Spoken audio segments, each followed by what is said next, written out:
The autumn wind cut through Cedar Ridge like a rusty blade, carrying dust and dead leaves across the barren cemetery. Margaret Sullivan stood alone beside the fresh mound of earth, her black dress whipping against her legs. No one else remained.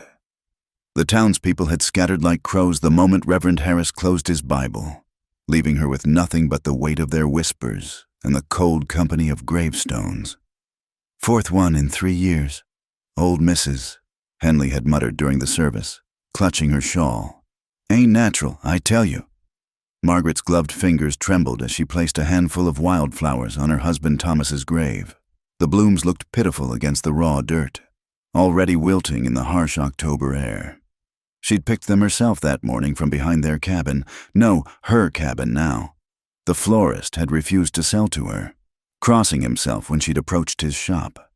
The wind picked up, sending her veil dancing. Through the thin fabric, she could see the town below. Cedar Ridge, population 312 souls, every one of them convinced she carried death in her shadow. Smoke rose from chimneys, families gathering for supper, children playing in yards. A world that had shut its doors to her 4 times over. She turned at the sound of footsteps on gravel. Sheriff McKenna stood 20 paces away, his badge catching the dying light. He didn't approach, just watched with those cold gray eyes that had questioned her after each death. Samuel, her first husband, trampled by horses. Then James, taken by fever. William, drowned in the creek during spring floods. And now Thomas, found at the bottom of Harker's Ravine with his neck broken. "Best be getting home. Mrs. Sullivan," the sheriff called out, his hand resting on his pistol.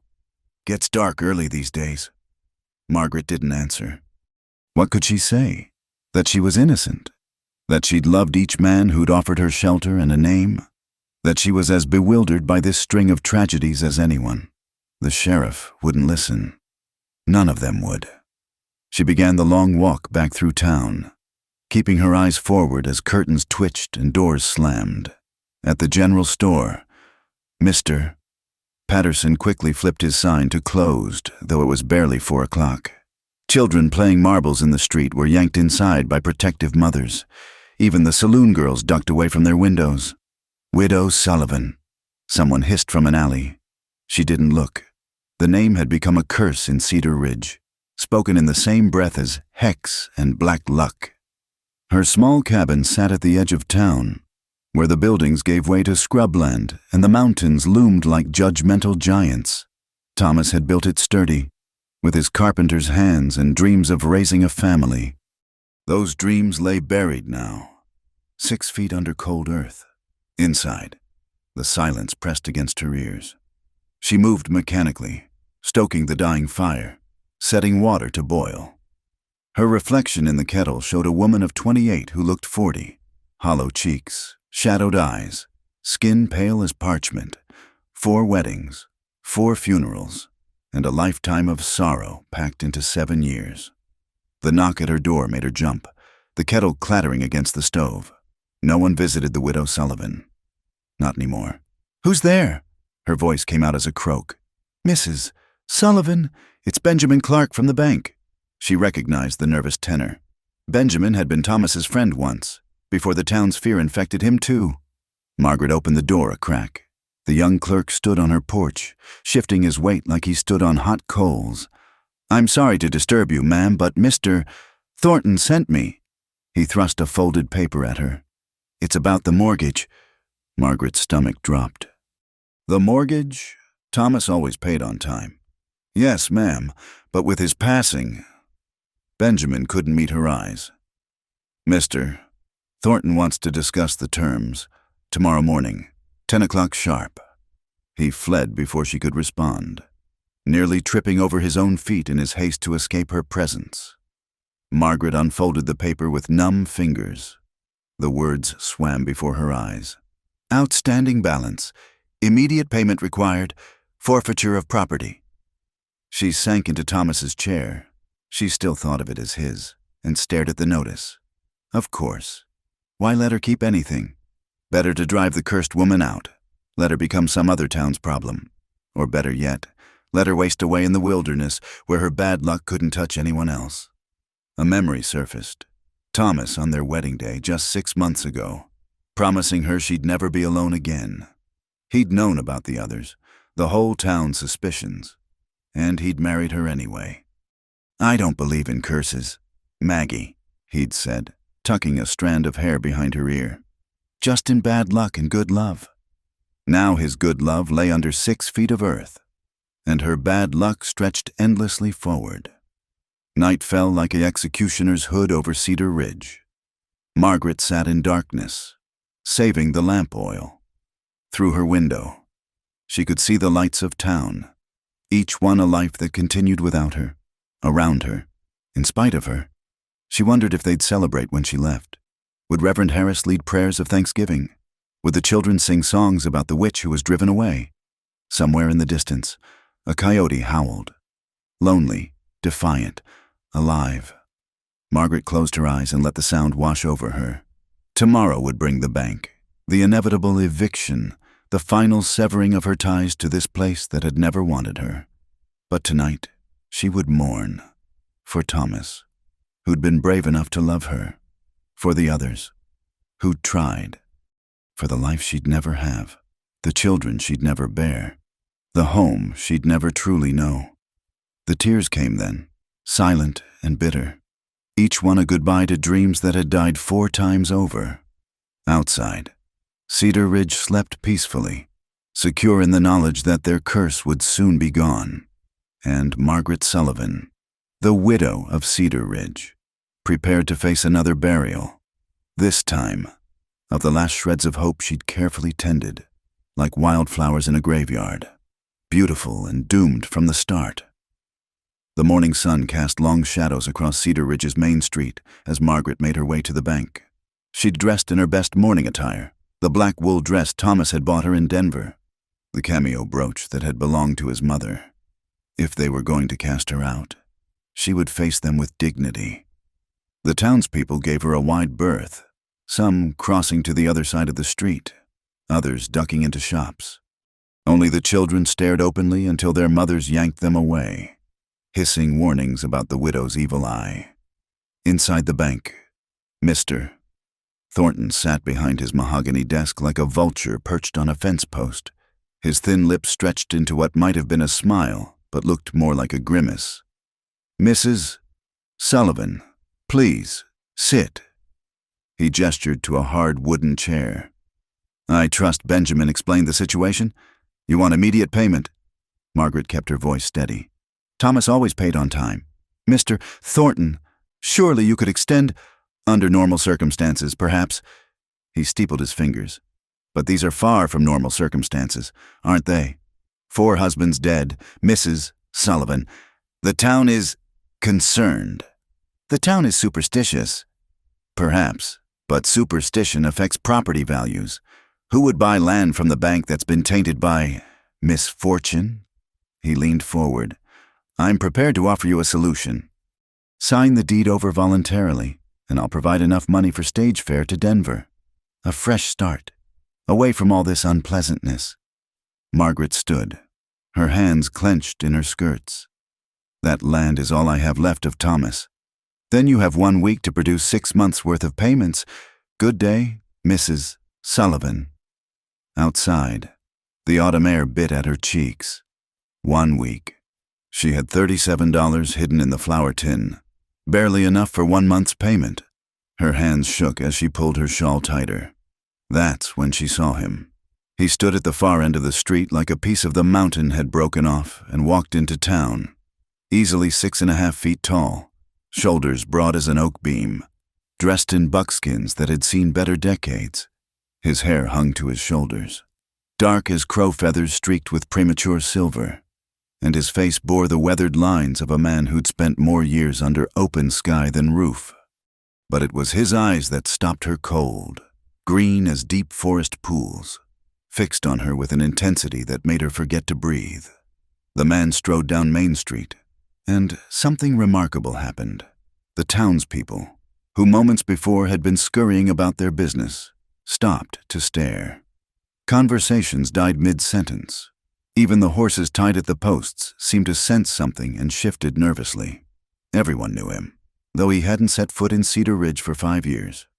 Josiah Ward, the mountain man who disappeared into the peaks after some tragedy nobody spoke of anymore. He trapped in winter, traded pelts when he needed supplies, and kept to himself with the dedication of a monk. Some said he'd gone half wild. Others whispered he talked to spirits. All agreed he was best left alone. Yet here he was, walking straight toward the bank where Margaret stood frozen on the steps. He stopped 3 feet from her, close enough that she could smell wood smoke and pine on his clothes. Up close, she could see the silver wasn't premature at all. Grief had painted those streaks, carved those lines around his eyes. "Ma'am." His voice rumbled like distant thunder. He touched the brim of his battered hat, a gesture of courtesy that seemed to shock the watching crowd more than if he'd howled at the moon. Margaret found her voice. "Sir." They stood there, the widow and the mountain man, while the town held its collective breath. Then Josiah Ward did something that would be talked about in Cedar Ridge for decades to come. He held out his hand, not the polite, fingertip-touching gesture of townfolk, but a real hand, calloused and strong, offered like a lifeline to a drowning soul. "Josiah Ward," he said, as if she didn't know, as if the whole town hadn't fallen silent as a grave. Margaret stared at that hand. Behind her, she heard Mrs. Henley gasp. Someone dropped a package. A horse whinnied. The morning sun beat down on Main Street, and time seemed to crystallize around this moment. The cursed widow and the wild man, standing at the center of the town's attention like actors on a stage. She could walk away, should walk away. No good could come of this. Not for him. Hadn't she brought enough death into the world? But something in those green eyes held her. Not pity, which she'd grown to hate. Not fear, which she'd grown accustomed to. Something else entirely. Recognition, perhaps. The look of one exile to another. Margaret placed her gloved hand in his. The touch was brief, proper, but she felt the warmth through the thin fabric like a brand. His fingers closed around hers, gentle despite their size. And for one wild moment she wanted to hold on, to anchor herself to this strange, solid presence. "Margaret Sullivan," she managed. He nodded once, released her hand, and then spoke words that changed everything. "I hear you need help with your land." The crowd erupted. Voices rose in shock, disbelief, warning. Margaret caught fragments. "Lost his mind. Cursed woman. Be dead by winter." Josiah Ward ignored them all, his eyes never leaving hers. "I've need of supplies for the winter. That husband of yours, he was a carpenter." "Yes," the word came out as a whisper. "Built solid? The best in 3 counties. Then his widow's likely got a solid roof over her head, better than my cabin after 5 years of neglect." He shifted his weight, and Margaret noticed the bearskin pack on his shoulder, bulging with pelts. "I'm proposing a trade. I'll pay your mortgage current. You provide shelter through the first snows while I repair my place. Fair exchange." Sheriff McKenna pushed through the crowd, his hand on his pistol. "Now, Ward, you don't want to get mixed up in this." "The woman's got a history." Josiah turned those green eyes on the sheriff, and McKenna actually took a step back. "I know all about history. Sheriff, got plenty of my own." He looked back at Margaret. "Well, Mrs. Sullivan, do we have an agreement?" Margaret's mind raced. Take help from this man and risk adding him to her list of tragedies? But what choice did she have? The stage to Denver or a chance to keep Thomas's land? "Why?" The question slipped out before she could stop it. "Why would you help me?" Something shifted in his expression, a shadow of old pain. "Maybe because I know what it's like to have the whole world turn its back. Maybe because I'm tired of my own company. Or maybe," he glanced around at the gaping townspeople, "because I don't like seeing a pack of cowards gang up on a woman whose only crime is surviving." The words fell into the morning air like stones into still water, sending ripples through the crowd. Margaret saw faces flush with anger, shame, indignation. But not one person spoke up to challenge him. Josiah Ward might be half wild, but he was also the best shot in 3 counties and strong enough to wrestle a grizzly. Or so the stories went. "Yes," Margaret heard herself say. "Yes, Mr. Ward. We have an agreement." He nodded, shouldered his pack more securely. "I'll see Thornton about the mortgage. You go on home, get things ready. I'll be along before dark." He strode past her into the bank, leaving Margaret standing on the steps facing a crowd that looked like they'd just witnessed the dead rise. Mrs. Henley crossed herself. Ben Clark shook his head slowly. Sheriff McKenna spat tobacco juice into the dust. "You've killed him," someone called out. "You've killed him, sure as you're standing there." Margaret lifted her chin, finding a spark of the fire that had carried her through 4 burials. "Then I guess you'll all have something new to gossip about this winter." She walked through the crowd, and for the first time in 3 years, she didn't lower her eyes. Let them stare. Let them whisper. A mountain man had offered her his hand in full view of the town, knowing her history, knowing the risk. Maybe he was crazy. Maybe she was too. But as she made her way home to prepare for the most unexpected guest of her life, Margaret felt something she hadn't experienced since Thomas's death, the faint, dangerous flutter of hope behind her. Cedar Ridge buzzed with speculation, odds-making, and dire predictions. The widow Sullivan had claimed another man. They said, this time, she'd caught herself a mountain lion instead of a house cat. The only question was how long Josiah Ward would last before her curse dragged him down too. In the bank, coins clinked as the mountain man counted out 6 months of mortgage payments into gold, his green eyes as calm as deep water, while Thornton's hands shook too hard to write the receipt. The sun was sinking behind the mountains when Josiah Ward arrived at Margaret's door. She'd spent the afternoon in a frenzy of preparation, airing out Thomas's old room, beating dust from quilts, wondering what a man who'd lived 5 years in the wilderness would expect from civilization. He stood on her porch like he'd grown there, patient as a tree, his pack at his feet, in the dying light. She could see he'd stopped at the bathhouse. His hair was damp, tied back with a leather cord, and he'd changed into a clean flannel shirt that had seen better years. "Mr. Ward." She stepped aside to let him in. "Josiah." He had to duck to clear the door frame. Might as well use given names if we're sharing a roof. Inside, he seemed to fill the small cabin, making her aware of how Thomas had built everything to a more modest scale. Josiah set his pack carefully by the door and surveyed the space with those watchful eyes. "You've kept it well." His gaze lingered on Thomas's tools, still hanging neatly on their pegs. He was a craftsman. He was... Margaret moved to the stove, grateful for something to do with her hands. "I've prepared the back room. It's not much, but it's more than I've had in years." He pulled something from his pack, a leather pouch that clinked. "Brought my own coffee. Real coffee. Not that chicory brew they serve in town. Consider it rent." As she prepared supper, Margaret was acutely aware of him moving through the space, examining it with the careful attention of a man who'd learned to read his surroundings like scripture.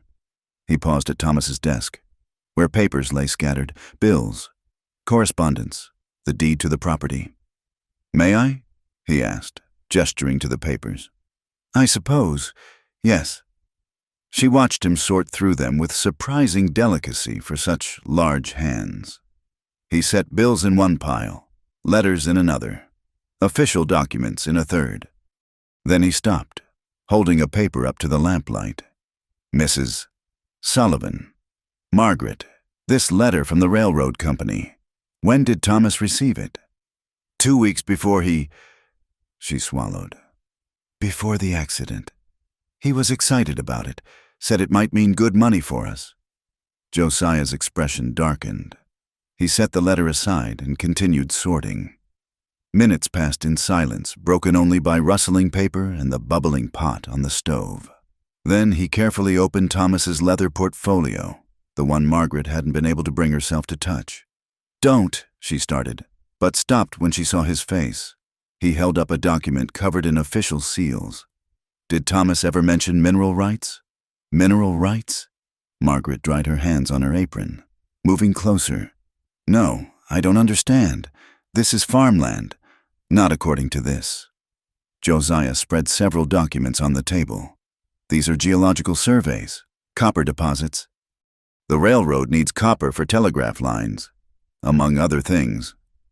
He looked up at her. Your land sits on a fortune. Margaret, and these papers prove Thomas knew it. The room seemed to spin. Margaret gripped the back of a chair. But that means 4 men didn't die from bad luck. His voice was quiet, dangerous. They died because someone wanted this land. Margaret sank into the chair, her mind racing. Samuel, trampled by horses that were never found. James, taken by a fever no one else caught. William, who could swim like a fish, drowned in 3 feet of water. And Thomas, sure-footed Thomas, falling from a cliff he'd climbed 100 times. Who else knows? Josiah asked. I don't know. Thomas was secretive about business matters. He said, a memory surfaced. He said he was waiting for the right moment to make a deal. Wanted to be sure we got fair value. Josiah gathered the papers carefully, returning them to the portfolio. Where did he keep this? In his desk. But I've been through everything. Not everything. He ran his hands along the desk's underside, fingers searching. There was a soft click, and a hidden drawer sprang open. Inside lay more documents, a small leather journal, and a loaded derringer. Margaret gasped. I never knew. Smart man, you're Thomas. Careful. Josiah pulled out the journal, flipped through pages covered in neat handwriting. He was documenting everything. Meetings, offers, threats. Threats. Josiah showed her a page. Thomas's usually steady hand had been shaking when he wrote. Thornton visited again. Increased his offer to buy. When I refused, he mentioned Margaret's history. Said it would be a shame if something happened to me, too. I'm beginning to think the others weren't accidents. The portfolio slipped from Margaret's numb fingers. All this time, she'd blamed herself, believed the town's whispers about curses and hexes. But it wasn't supernatural evil that had taken her husband's. It was ordinary, human greed. Thornton, she whispered. At the bank today. He was so eager to get the land. And Sheriff McKenna always ruled them accidents. Josiah's jaw tightened. Convenient. What about the judge? Surely, Judge Harland owns shares in the railroad company. Josiah tapped one of the documents. Your Thomas was thorough. He knew he was in danger. Margaret stood abruptly, pacing to the window. Outside, Cedar Ridge looked peaceful in the twilight, lamplit windows glowing warmly. How many of those houses sheltered men who knew the truth?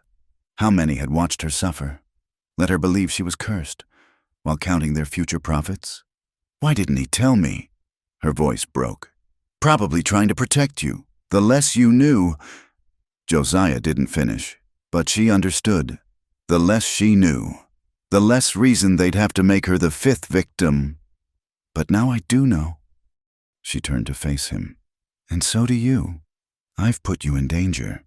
I've been in danger before. He stood, and again she was struck by his sheer presence. Question is, what do you want to do about it? What can I do? The sheriff, the judge, the banker. They hold all the power. They hold positions. Josiah corrected. Power's a different thing entirely. Thomas understood that. Why else document everything so carefully? He was building a case. A case for what? Who would listen? The federal marshal in Denver, the railroad investigators, newspapers. He gestured to the portfolio. This is evidence, hard evidence, the kind that gets people hanged. Margaret felt a chill that had nothing to do with the evening air. They killed 4 men to keep this secret. They won't hesitate. No, Josiah agreed. They won't, which is why we need to be smarter than they are. He moved to his pack, pulled out a heavy Colt revolver, checked the chambers.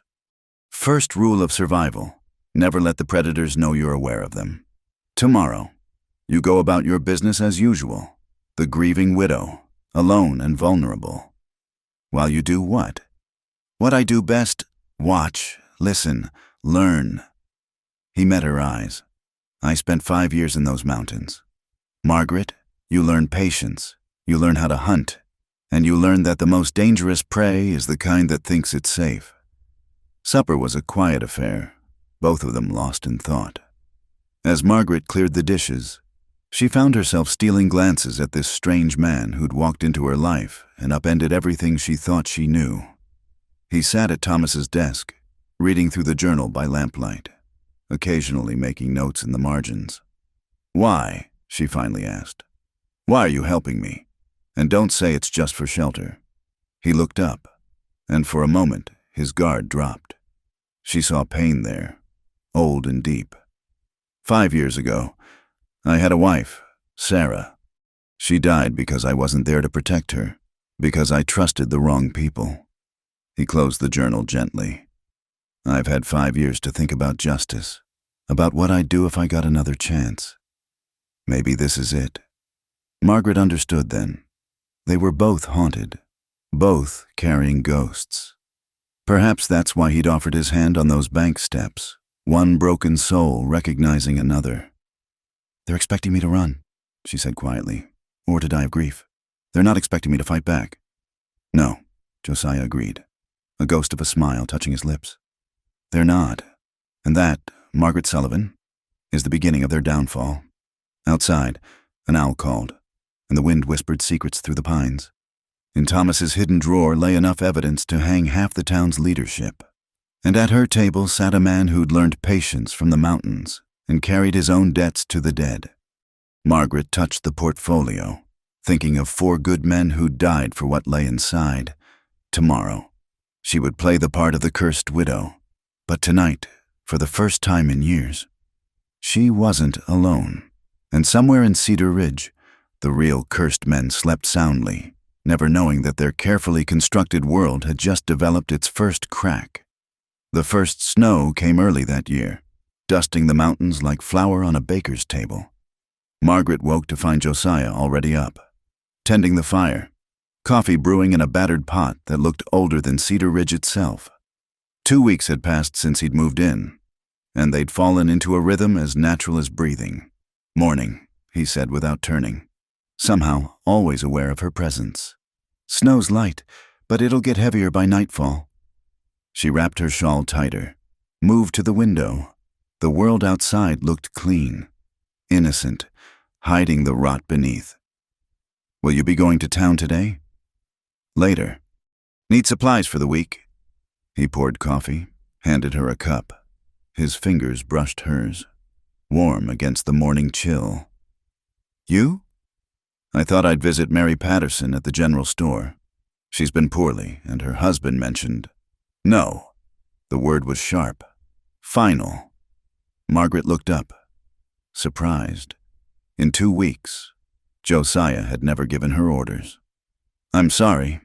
He turned from the stove, and she saw something in his eyes that made her step back. "Mary Patterson's been dead 3 days, died in her sleep, according to Doc Morrison. Only her husband doesn't want folks knowing yet, especially you." The cup trembled in Margaret's hands. "How do you know this?"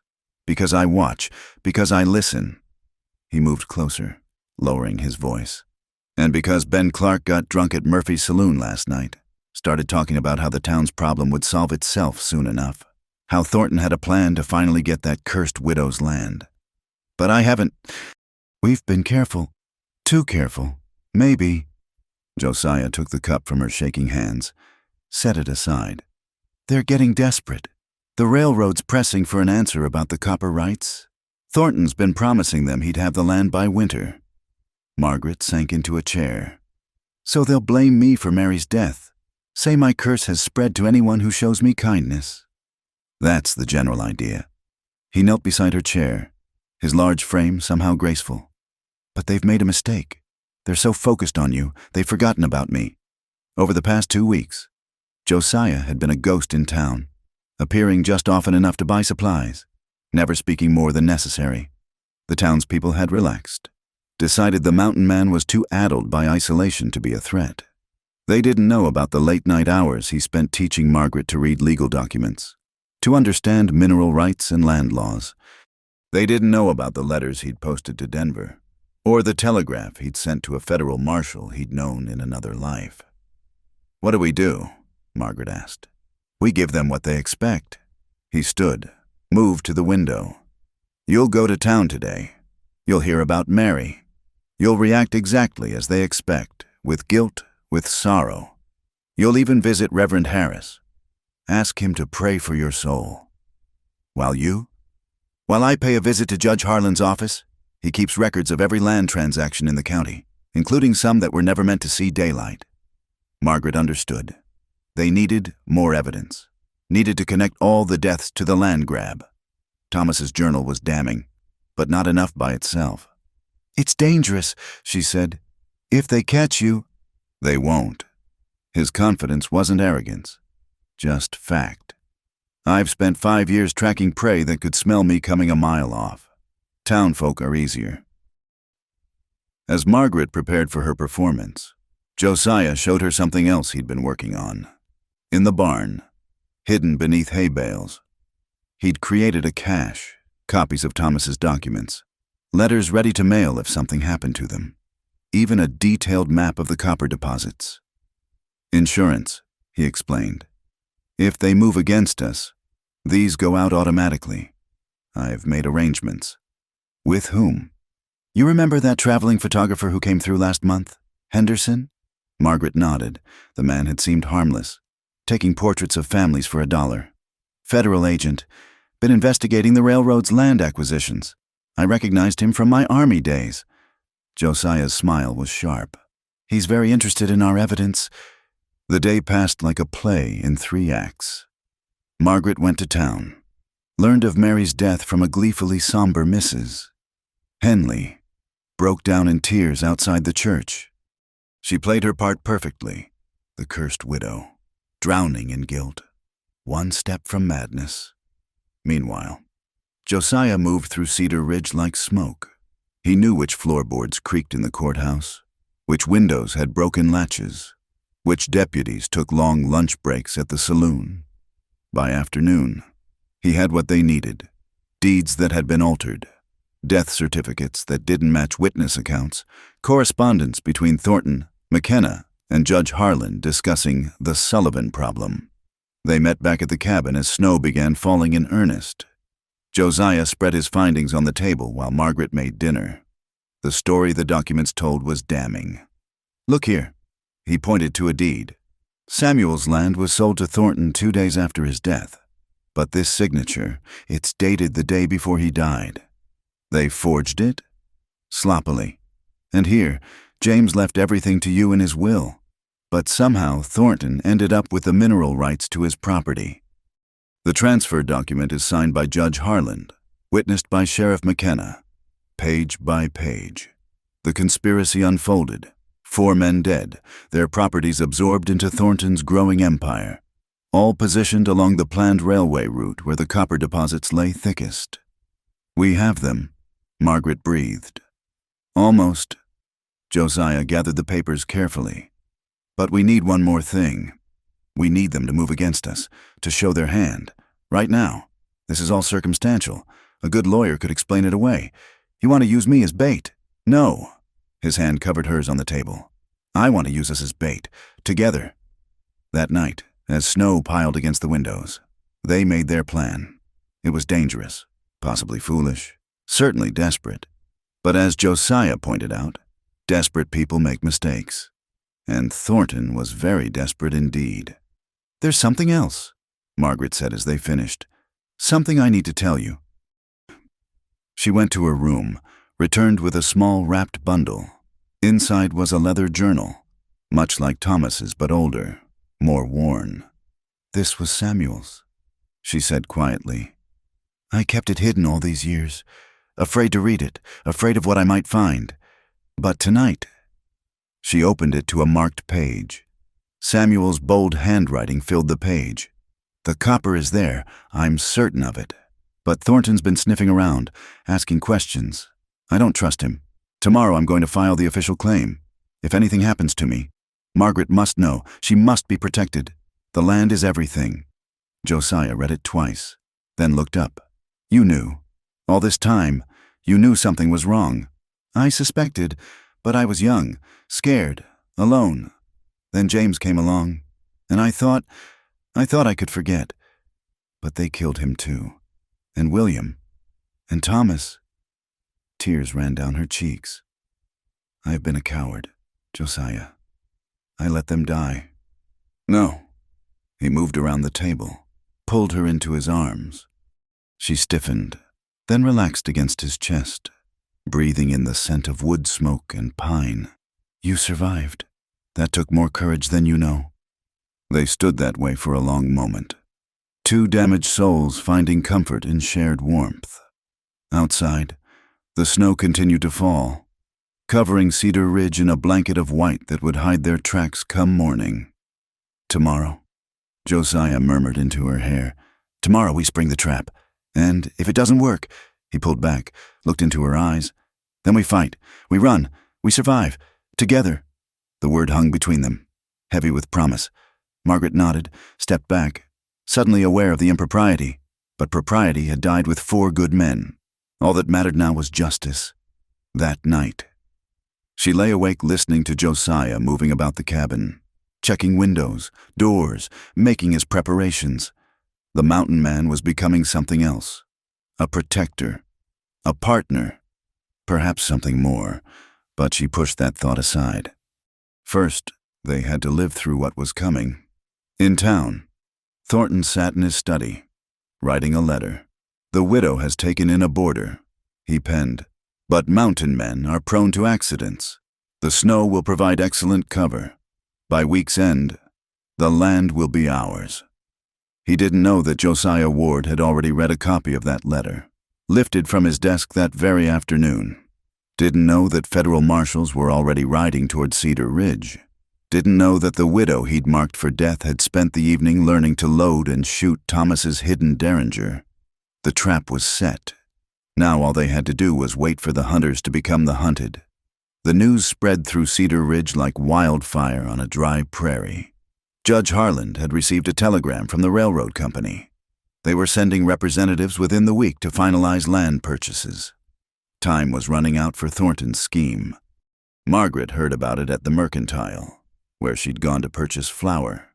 Mrs. Henley couldn't resist sharing the gossip, her eyes glinting with malicious pleasure. Of course.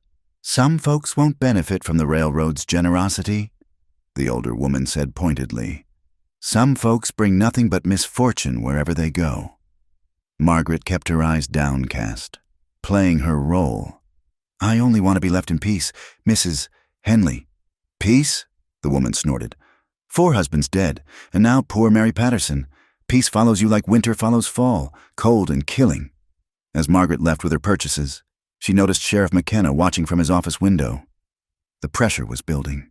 She could feel it in the stares, the whispers, the way people shrank from her path. The town was working itself into a fever pitch of superstition and greed. That evening, Josiah returned from his own reconnaissance with troubling news. They've hired guns. 3 men rode in this afternoon. Staying at the hotel, paying cash. Gunfighters? Margaret set down her sewing, trying to keep her hands steady. The worst kind. Men who'll do anything for money and call it law and order. He checked his rifle, a practiced motion. They're planning something soon, tonight, maybe tomorrow. How do you know? Because I had a drink with one of them. At her shocked look, he almost smiled. Mountain man, remember? They think I'm half crazy. Harmless. Amazing what men will say around someone they consider beneath notice. He'd learned plenty. The hired guns were supposed to make it look like an accident, a fire, perhaps, or a struggle with thieves. The grieving widow and her addled boarder, tragically killed just as the railroad arrived to save the town. We could leave, Margaret said quietly. Take the evidence and run. Could. Josiah moved to the window, studying the darkening sky. But they'd follow, and others would die. Men like Thornton don't stop until someone stops them. That night, they prepared. Josiah showed Margaret how to barricade the doors, where to position herself if shooting started. He loaded extra weapons, placed them strategically around the cabin. All the while, snow continued to fall, muffling the world in white silence. "I've sent word to Henderson," he told her. "If the Federals ride hard, they'll be here by dawn. We just need to survive until then. And if they don't come," he met her eyes steadily, "then we make our own justice." Near midnight, Margaret dozed in her chair by the fire, Thomas's Derringer in her lap. Josiah kept watch, a shadow among shadows. The first sign of trouble was the horses. His mount in the barn began stamping and whinnying. "They're here," he whispered, dousing the lamp. Moonlight on snow provided enough light to see by. Through the frosted window, shapes moved against the white landscape. Not 3 men, closer to 6 or 7. Thornton had brought a small army. So much for making it look like an accident, Margaret breathed. Changed plans. They're desperate now. Josiah handed her his spare pistol. "Remember what I taught you. Aim for the chest, squeeze, don't pull, and keep firing until they stop moving." The first shot shattered the window, showering them with glass. Margaret dropped behind the overturned table Josiah had prepared as cover. Her heart hammered, but her hands were steady. 4 husbands had died while she cowered in ignorance.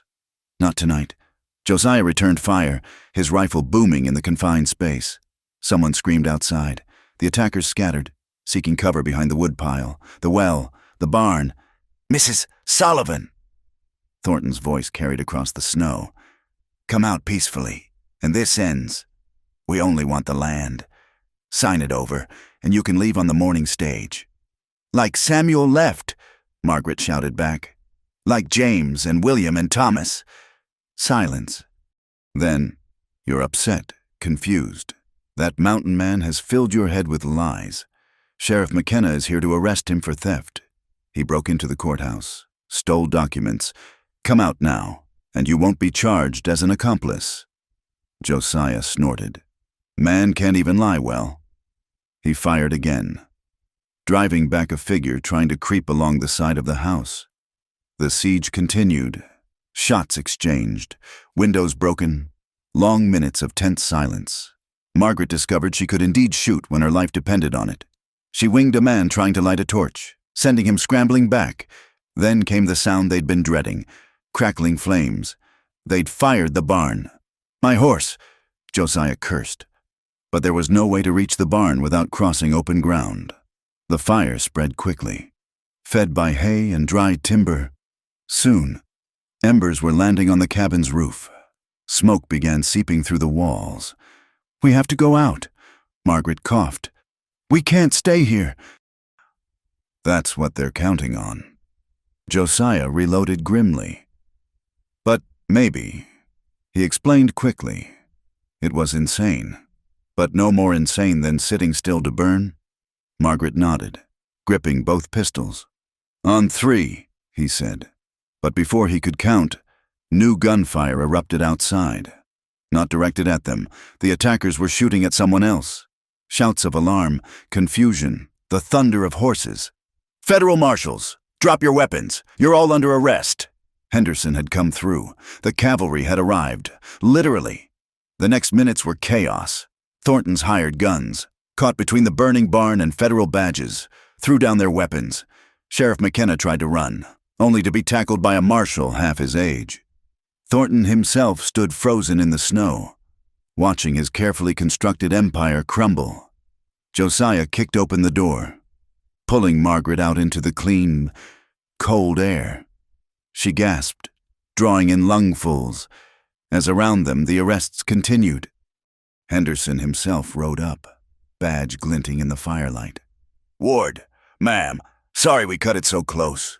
Snow slowed us down." "Better late than never," Josiah said. He kept his arm around Margaret, supporting her as she coughed out the smoke. "We got your package," Henderson continued. "Everything you sent, combined with what we already had on the railroad schemes, it's enough to hang the lot of them." He looked at the burning barn with regret. "Though I see you've had some property damage." "Building can be replaced," Margaret managed. "Lives can't." Judge Harland was dragged past in shackles, his dignity as destroyed as his reputation. He saw Margaret and paled further. "You don't understand. he babbled. The town needed this. The prosperity, the growth. Built on murder? Margaret stepped forward, and Josiah let her go. She faced the man who'd signed death warrants with his greed. 4 good men died for your prosperity. How many more would you have killed? The judge had no answer. The marshals took him away. As dawn broke over Cedar Ridge, the barn was ashes, but the cabin still stood. Scorched, damaged, but standing. The conspirators were loaded into prison wagons for the journey to Denver. The townspeople emerged from their homes, blinking in disbelief at the night's reversal. Mrs. Henley approached tentatively. Mrs. Sullivan. We didn't know. Yes, you did. Margaret's voice was quiet but firm. You knew I wasn't cursed. You knew those deaths weren't natural, but it was easier to blame the widow than face the truth about your town's leaders. The older woman flinched and retreated. Henderson lingered, supervising the operation. There'll be trials, he told Margaret and Josiah. You'll need to testify, but with the evidence you've gathered, convictions are certain. And the land? Margaret asked. Yours, free and clear. The mineral rights, too. The railroad will pay fair market value if you choose to sell. He tipped his hat. You've done a great service. Ma'am, justice couldn't have prevailed without your courage. As the marshals departed with their prisoners, Margaret and Josiah stood in the snowy ruins of their battleground. The barn was gone. The cabin needed repairs, but they were alive. Thank you, she said simply. For what? For believing me, for standing with me, for... She gestured helplessly at all of it. He turned her to face him, his green eyes serious. Margaret, I need to tell you something, before this goes further. Her heart sank. Of course, now that the danger was past, he'd leave, return to his mountains, his solitude. My wife, Sarah, she died because of men like Thornton, men who wanted our land, our small farm. I was away, scouting for the army. When I came back, his voice broke slightly. They made it look like raiders, but I knew, I always knew. Understanding dawned. That's why you helped me, not just for justice, but for redemption? Maybe, or maybe because I saw something in you that I'd lost in myself. The strength to keep fighting when the world turns against you. Around them, Cedar Ridge was waking to a new reality. The power structure that had ruled through fear and greed was broken. Some would adapt, others would leave, but the town would never be the same. What happens now? Margaret asked. Josiah looked at the rising sun, then back at her. Now we rebuild the barn, the cabin, maybe build something new. He paused. If you'll have me as more than a boarder. Margaret felt tears prick her eyes, but they weren't from smoke this time. Josiah Ward, are you proposing to the widow Sullivan? Don't you know I'm cursed? Only curse I see is the one we just broke. He cupped her face gently. But I'm not proposing, not yet. You've been rushed into too much, but I am asking to stay. To help you heal this land, maybe heal ourselves in the process. She covered his hands with hers. Yes. It was a simple word, but it carried the weight of new beginnings. Behind them, the cabin stood scarred but solid, ready to be rebuilt stronger than before. And Margaret Sullivan, no longer the cursed widow, but a woman who'd fought for justice and won, stepped into her future with clear eyes and an open heart. The mountain man and the widow. An unlikely pair who'd found each other in the crucible of injustice and emerged forged into something stronger. The town would tell their story for generations, though the details would shift and grow with each telling. But Margaret and Josiah would be too busy living it to care about the legend they'd become. Spring came to Cedar Ridge like a cautious visitor, melting snow revealing the scars of winter's violence. Margaret stood on Main Street, her black mourning dress replaced by practical brown wool, studying the letter in her hands. The trials in Denver had concluded 2 weeks ago. Thornton would spend 20 years in prison. Judge Harland and Sheriff McKenna, 15 each. The hired guns faced their own justice. But justice, she'd learned, was only the beginning of healing. Mrs. Sullivan? She turned to find Catherine Morrison, the doctor's wife, approaching hesitantly. They'd barely spoken in 3 years, despite living 2 streets apart. Mrs. Morrison. I wanted to. That is, several of us wanted to. The woman twisted her gloves nervously. We're having a quilting bee Thursday afternoon. Would you consider joining us? 6 months ago, this same woman had crossed the street to avoid her. Margaret felt Josiah's presence before she saw him, emerging from the hardware store with a load of lumber. He caught her eye, gave an almost imperceptible nod. They'd discussed this, how she'd need to decide whether to forgive, whether to rebuild more than just buildings. I'd be pleased to come, Margaret said quietly. Catherine's relief was palpable. Wonderful. 2 o'clock at my home. And Mrs.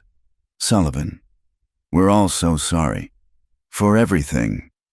After she left, Josiah loaded the lumber onto their wagon. That was well done. Was it? Margaret climbed up beside him.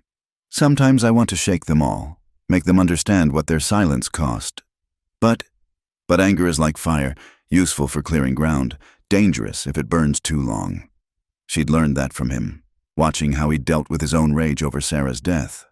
They rode home, to what was becoming truly home now. The new barn stood proud where the old had burned, built with help from townsmen eager to atone. The cabin bore fresh patches and new windows, and inside, Thomas's desk still held his papers, but now it also held new documents, contracts with the railroad for mineral rights, plans for the school Margaret intended to build.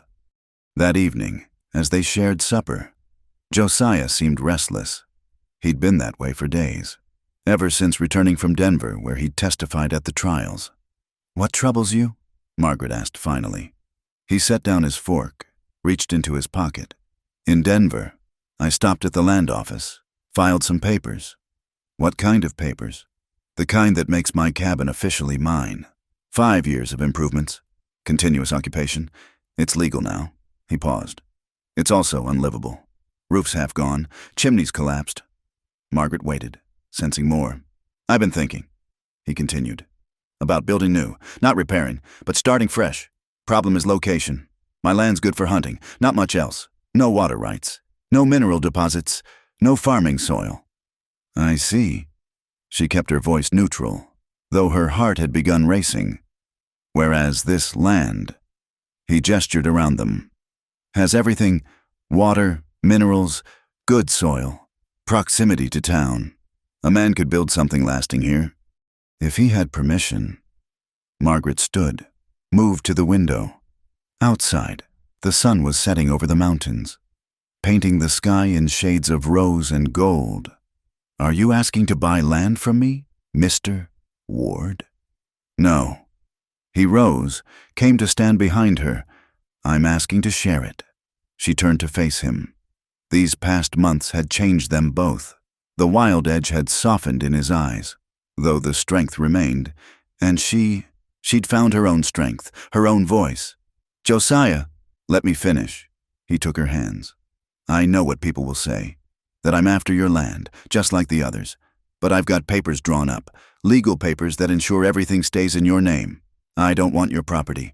Margaret, I want your partnership. In business, in everything. His hands tightened on hers. We've faced death together, fought for justice together.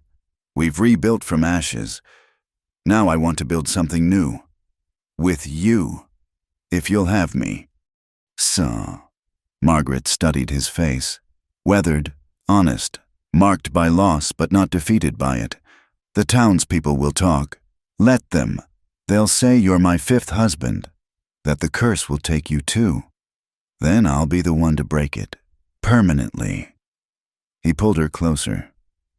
Margaret Sullivan, I'm not a man of pretty words. I've lived too long in silence to learn poetry. But I know what I feel. I knew it the day I took your hand on those bank steps. Which was that you were worth the risk. Any risk. Margaret freed one hand, touched his face. I won't be rushed into anything. Not again. I'm not rushing. I'm stating intentions. A smile tugged at his mouth. I've waited 5 years in those mountains. I can wait as long as you need. And if I said a year, a proper mourning period, then I'd wait a year. I'd build my house on the corner of your property, court you properly, and prove every day that some men keep their promises." The word court sent an unexpected flutter through her. "I'm not a young girl. Josiah, I'm a widow 4 times over, with more ghosts than dreams. And I'm a man who talks to mountains and forgot how to smile for 5 years. We match." Despite everything, Margaret laughed. It felt strange, almost guilty, but Josiah's expression softened at the sound. "There," he said. "That's what I want to build toward, more of that." A knock interrupted them. Margaret opened the door to find Ben Clark, hat in hand, looking uncomfortable. "Evening, Mrs. Sullivan, Mr. Ward." He shifted nervously. "I came to apologize and to tell you something." They invited him in, though Margaret noticed Josiah's hand stayed near his sidearm. Trust would be slow to rebuild. "I knew," Ben said, without preamble, "about Thornton's plans. Not the murders, I swear, but the land scheme. I kept quiet because I was afraid and greedy. He promised me a position when the railroad came through." "Why tell us now?" Margaret asked. "Because my conscience won't let me sleep. Because you showed more courage than any of us. And because—" He pulled out an envelope. "This came for Thornton, from the railroad. They're still interested in the mineral rights, but they want to deal with you directly. Fairly. I thought you should know before others try to scheme." After he left, Margaret read the letter.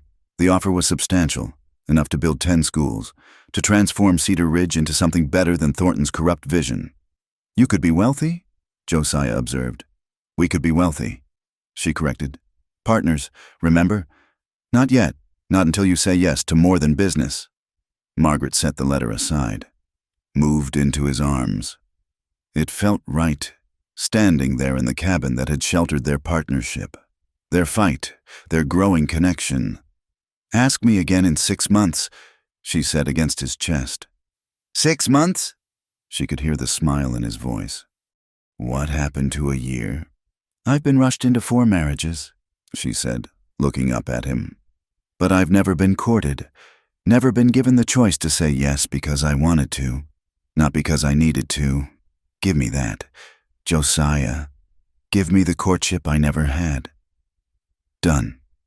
He kissed her forehead, gentle as spring rain. 6 months of courtship, starting now. "And then you'll marry me because you want to, not because you need protection or shelter or anything else. You'll marry me because we choose each other." "You sound very certain." "I am." He released her, stepped back. "Certain enough to wait, certain enough to build that house on the corner of your land and court you in full view of the town. Let them see that the widow Sullivan deserves better than whispers and fear." That night, as Josiah sketched house plans by lamplight and Margaret worked on contracts with the railroad, she felt something she hadn't experienced in years: anticipation, not fear of what might come, but genuine excitement for the future. The widow's curse was broken, but Margaret Sullivan's story was just beginning. And somewhere in the cemetery, 4 good men rested easier, knowing their deaths had not been in vain. Justice had prevailed. Love was blooming despite the rocky ground. And Cedar Ridge would learn that sometimes the greatest strength came from those the world had written off as cursed. 6 months. Time enough to heal, to build, to choose. And when those 6 months ended, Margaret already knew what her answer would be. But for now, she was content to be courted, to be chosen, to finally have the power to choose in return. The mountain man was building a house. The widow was building a future. And together, they were building something that no amount of greed or prejudice could destroy. A love forged in fire, tested by injustice, and strong enough to last whatever seasons lay ahead. The church bells rang out on a crisp October morning, 1 year after the night of fire and justice. But this time, they rang for celebration, not sorrow. Margaret Sullivan stood before the mirror in Catherine Morrison's bedroom, wearing a dress of deep blue silk, not black, never black again. "You look radiant," Catherine said, adjusting Margaret's veil, "like a woman reborn." "I feel reborn," Margaret admitted. Around her, the women of Cedar Ridge fussed with flowers and ribbons, the same women who had once shunned her. The quilting bee had been just the beginning. Slowly, carefully, she'd rebuilt not just her life, but her place in the community. "5 minutes," young Emma Clark announced from the doorway. Ben's daughter had become Margaret's first student when she'd opened the school 6 months ago. Now, 30 children learned their letters in the building Margaret had funded with the railroad money. "Is he nervous?" Margaret asked. Emma giggled. "Mister, Ward's been pacing outside the church for an hour. Papa says he's wearing a track in the ground." Margaret smiled. Josiah Ward, who'd faced down gunmen without flinching, brought low by wedding nerves. Their courtship had been everything she'd never had. Sunday rides, evening walks, long conversations by the fire. He'd built his house as promised, a solid structure on her land's corner. But he'd only slept there. Every evening, he'd come for supper, staying until propriety demanded he leave. The town had watched, whispered, wondered. But as months passed without catastrophe, the whispers had turned from fearful to approving. The mountain man was gentle with the widow. The widow was blooming under his care. Maybe, just maybe, the curse was truly broken. "Time," Catherine announced. The walk to the church felt both endless and too brief. Through the doors, Margaret could see the packed pews. All of Cedar Ridge had come to witness this. At the altar, Reverend Harris waited with his Bible, looking relieved to finally perform a wedding instead of a funeral for her. And there was Josiah. He'd trimmed his hair, shaved close, wore a new black suit that emphasized his broad shoulders. But it was his eyes that caught her, those green depths that had first seen her, not as cursed, but as worthy. When he saw her, his face transformed with a smile that made her knees weak. Ben Clark gave her away, a gesture of reconciliation that hadn't gone unnoticed by the town. As Margaret took Josiah's hand, she felt the weight of 4 wedding rings she'd worn before. But this time was different. This time, she was choosing. "Dearly beloved," Reverend Harris began, his voice carrying over the packed church. "We gather today to witness something remarkable. Not just a union, but a triumph over tragedy. A victory of love over fear." The ceremony proceeded. Traditional words given new weight by their history. When it came time for vows, Josiah had asked to speak his own. "Margaret," he began, his deep voice steady, "you've been called cursed, marked by death, bringer of sorrow. But I see differently. I see a woman who survived what would break most souls, who fought for justice when everyone stood against her, who found strength in the ashes of loss." He squeezed her hands. "I vow not just to love and cherish you, but to stand beside you as you've learned to stand for yourself, to be your partner, not your protector, your equal, not your savior, for all the days God grants us." Margaret's eyes burned with tears. When her turn came, her voice was clear and strong, the voice she'd found in that courtroom in Denver, the voice that now taught children to read. "Josiah, you saw me when I was invisible, believed me when I was doubted, stood with me when I stood alone." She took a breath. "But more than that, you waited for me to choose you, not from desperation or need, but from want, from love. I vow to be your wife, not because I need shelter, but because I choose to share my life with you, to build with you, dream with you, face whatever comes with you. This I promise, freely and gladly." "The rings?" Reverend Harris asked. Josiah produced a simple gold band, nothing like the ornate rings her previous husbands had given. "This was my mother's," he said quietly. "She wore it for 50 years of marriage. May it bring us the same blessing." Margaret slipped a matching band onto his finger. She'd had it made from gold mined on their own land, the first fruits of the wealth beneath their feet. "By the power vested in me," Reverend Harris proclaimed, relief evident in his voice, "I pronounce you husband and wife. What God has joined, Let no man or superstition put asunder.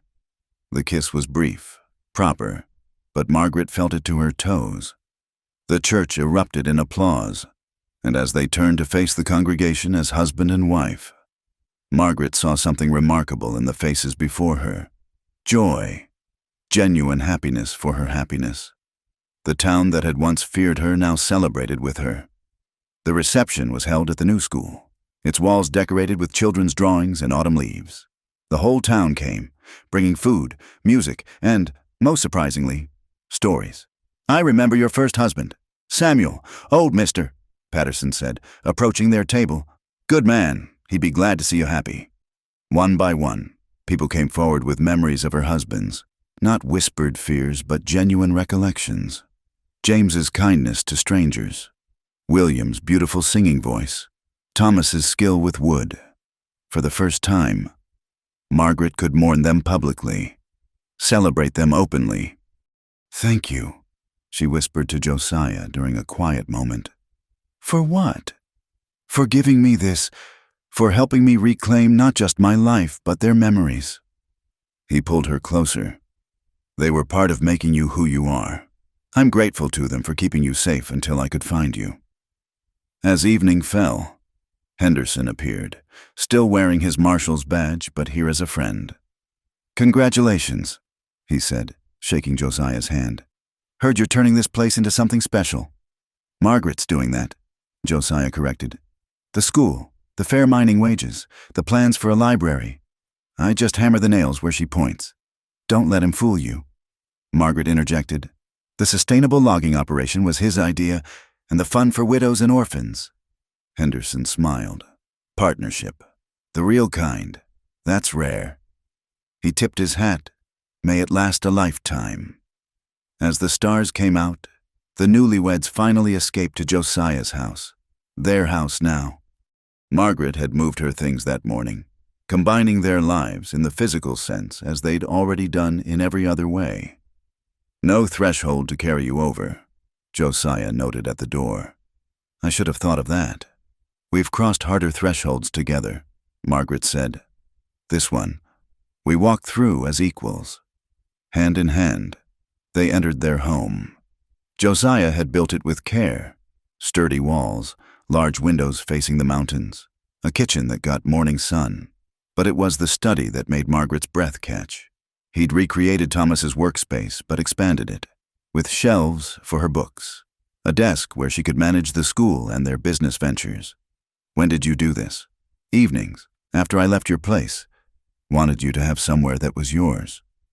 He looked almost shy. "Is it right?" Instead of answering, Margaret kissed him, not the brief touch at the altar, but something deeper, full of promise and passion and the freedom to choose. When they finally broke apart, both were breathless. "It's perfect," she said. "Like you." "Far from perfect," he corrected. "But perfect for you. Maybe."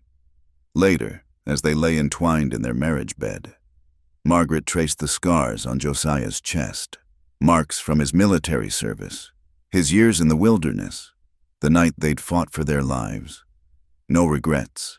he asked quietly. "None." She meant it. "The past brought me here. Every loss, every sorrow, every moment of despair. They're part of the path that led to you. And the future?" Margaret smiled in the darkness. "The future is ours to build, together." Outside, Cedar Ridge slept peacefully. The school stood ready for Monday's lessons. The mine operated fairly, bringing prosperity without corruption. The new library's foundation was already laid. And in the cemetery, 4 graves rested beneath flowers Margaret placed there weekly, not in guilt, but in gratitude. The widow Sullivan was no more. In her place stood Margaret Ward, teacher, businesswoman, wife by choice rather than necessity. The curse that had never been real was broken by truth, justice, and a love that had grown not from desperation but from partnership. Josiah pulled her closer, and Margaret closed her eyes, secure in the knowledge that this husband wouldn't be taken by mysterious circumstances. They'd already faced their trials by fire. Now came the sweet work of building a life together. One choice, one day, One season at a time. The mountain man and the woman who'd been called cursed had written their own ending. And it was, at last, a happy one. 5 years later, Cedar Ridge had transformed from a town shadowed by corruption into a beacon of prosperity and justice. The morning sun illuminated Main Street, where new businesses flourished alongside the old. Children's laughter echoed from the expanded school, and the library's clock tower, Josiah's gift to the town, chimed the hour.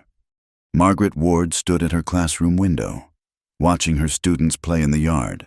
At 33, silver threads had begun to weave through her dark hair, but her eyes held a peace that had been hard-won. On her desk lay a letter that would have once terrified her, an invitation to speak at the Colorado Women's Education Alliance about her school's innovative methods. "You'll go, of course," Josiah said from the doorway. He'd been splitting wood for the school's stoves, his sleeves rolled up despite the autumn chill. "It means leaving for a week, maybe more. The school will survive. Emma Clark's ready to take over when needed." He crossed to her, sawdust still clinging to his shirt. "And I'll survive too, though I'll miss you terribly." Margaret leaned into his solid presence. 5 years ago, I couldn't imagine leaving Cedar Ridge. It felt like a prison, then a sanctuary. Now it's just home, a good home we can leave and return to. He kissed the top of her head. "You've given this town so much, Margaret. Time to share what you've learned with others." The transformation hadn't been easy. There'd been resistance to her ideas, teaching girls mathematics, including children of all backgrounds, bringing in teachers who'd been dismissed elsewhere for being too progressive. But success had silenced critics. Cedar Ridge's children scored highest in the state examinations. Families moved here specifically for the school. Mrs. Ward, young Thomas McKenna, the former sheriff's nephew, whom Margaret had taken under her wing, burst through the door. "Come quick. There's a lady at the hotel asking for you. Says she came all the way from San Francisco." Exchanging glances, Margaret and Josiah followed the boy. At the Grand Hotel, built with honest money from the mine, they found a woman in traveling clothes, her face worn but determined. "Margaret Sullivan?" she asked, then corrected herself. "Margaret Ward?" "Yes? My name is Dorothy Chambers. I've heard about you, about what happened here, the murders, the trial, how you survived and fought back." The woman's composure cracked. "My husband died 6 months ago. The third accident in our valley involving men who wouldn't sell their water rights. Everyone says I'm cursed, that I bring death. But I think someone's killing them." Margaret felt Josiah tense beside her, protective even after all these years. But she stepped forward, taking the woman's trembling hands. "Tell me everything," she said simply. They spent hours in Margaret's study, reviewing documents Dorothy had brought, comparing them to Thomas's old papers. The pattern was sickeningly familiar. Strategic deaths, a grieving widow blamed, valuable resources at stake. "It's happening again," Josiah said grimly. "Different place, same greed." "Then we stop it again," Margaret replied. "Dorothy, you'll stay with us while we investigate. Josiah, can you send word to Henderson? He's in San Francisco now, heading the federal office there. Already thinking of it?" He squeezed her shoulder. "We'll need to be careful. These people have already killed 3 times. Dorothy looked between them, hope warring with disbelief. "You'd help me, but you don't even know me." "I know enough," Margaret said. "I know what it's like to be called cursed, to lose everything while others profit from your grief, to have a whole town turn against you. But mostly," Josiah added, "we know that evil flourishes when good people do nothing. We did something once. We can do it again." Over the following days, they worked together, Margaret teaching Dorothy to read legal documents, Josiah investigating the deaths, Henderson providing federal authority, the children at school. Sensing something important was happening, brought Dorothy flowers and drawings, surrounding her with the innocent kindness that Cedar Ridge had once denied Margaret. The investigation led to a consortium trying to control water rights for the coming railroad expansion. More murders were planned. Dorothy had been marked for death within the month. But forewarned and united, they were able to act. It's like watching our own story from the outside. Margaret told Josiah one evening as they prepared evidence packages. "Except this time, the widow isn't alone from the start," he replied. "She has us. She has proof that it can be defeated." The scheme unraveled quickly with federal intervention. The conspirators, faced with evidence and the testimonies of Margaret and Josiah Ward, whose names now carried weight in legal circles, confessed rather than risk trial. Dorothy's husband's death was finally recognized as murder, not accident. At the victory celebration in Cedar Ridge's town hall, Dorothy stood before the crowd that had gathered to support a stranger because they'd learned the cost of silence. "You saved my life," she said to Margaret. "My sanity, my future." "We helped," Margaret corrected. "You saved yourself by refusing to give up, by seeking truth instead of accepting lies." As Dorothy prepared to return home, to reclaim her land and help other widows in her valley, she pressed a gift into Margaret's hands. It was a teacher's bell, silver and inscribed, for the woman who teaches courage by example. That night, as autumn wind rattled the windows, Margaret and Josiah sat by their fire, planning the curriculum for her presentation to the Education Alliance. "Include Dorothy's story," Josiah suggested. "Show them that education isn't just about reading and arithmetic. It's about teaching people to question, to fight, to support each other. And about breaking curses that were never real," Margaret added. "Fear, superstition, isolation, those are the real curses." A knock at the door interrupted them. Emma Clark stood outside, rain-soaked and excited. "Mrs. Ward, Mr. Ward, come see." The night school. It's overflowing. They followed her to the school where, indeed, the evening class for adults was packed, men who worked the mines during the day, women who'd never been allowed education, even some elderly residents, all learning to read, to write, to understand their rights. "This is your true legacy," Josiah murmured to Margaret. "Not just surviving, but ensuring others can too." As they watched Catherine Morrison help an older woman sound out words, Ben Clark teaching arithmetic to minors, and Dorothy's example inspiring others to share their own stories of injustice faced and overcome, Margaret felt the last shadow of the past lift. The widow Sullivan was truly gone, but her ghost had become something else, a reminder that anyone could be transformed, that communities could choose justice over comfortable lies, that love could grow in the rockiest soil if tended with patience and courage. "Ready for bed?" Josiah asked as they walked home through empty streets. "In a moment." Margaret paused at the cemetery gates. Together, they walked to 4 headstones, now weathered but well tended. She touched each one gently. "Samuel, James, William, Thomas. Because of your deaths, lives were saved." She whispered, "Because of your love, I learned to fight, rest in peace, knowing justice was done." As they turned to leave, Josiah took her hand. "No ghosts following us home tonight?" "No ghosts," Margaret confirmed. "Only gratitude and hope for tomorrow." Back in their warm house, as rain drummed on the roof Josiah had built and windows he'd framed with his own hands, Margaret Ward, teacher, fighter, survivor, closed her eyes and smiled. The curse had never been real, but the breaking of it had required something very real indeed. Courage, community, and a love strong enough to see past superstition to truth. In the morning, she would teach. In a week, she'd travel to Denver to teach others to teach. And somewhere, Dorothy Chambers was already planning a school for her own valley, inspired by a woman who'd refused to be buried with her husbands. The mountain man had grabbed the widow's hand on a cold morning 5 years past. That simple gesture had changed everything, not through magic or destiny, but through the ordinary miracle of one human being choosing to stand with another against injustice. Cedar Ridge slept peacefully, its children dreaming of tomorrow's lessons, its adults grateful for second chances, its future bright with possibility. And in a house built by loving hands, Margaret and Josiah Ward held each other close, proof that sometimes the best revenge against those who would curse you is to live well, love freely, and lift others as you rise. The end had become a beginning. The widow's curse had become a teacher's blessing. And Cedar Ridge, once a town of whispers and fear, had become a place where truth could bloom like wildflowers in spring, beautiful, resilient, and impossible to kill once it had taken root. Thank you for listening to this tale from the Wild West, where courage conquered superstition and love bloomed in the harshest ground. Where are you enjoying this story from?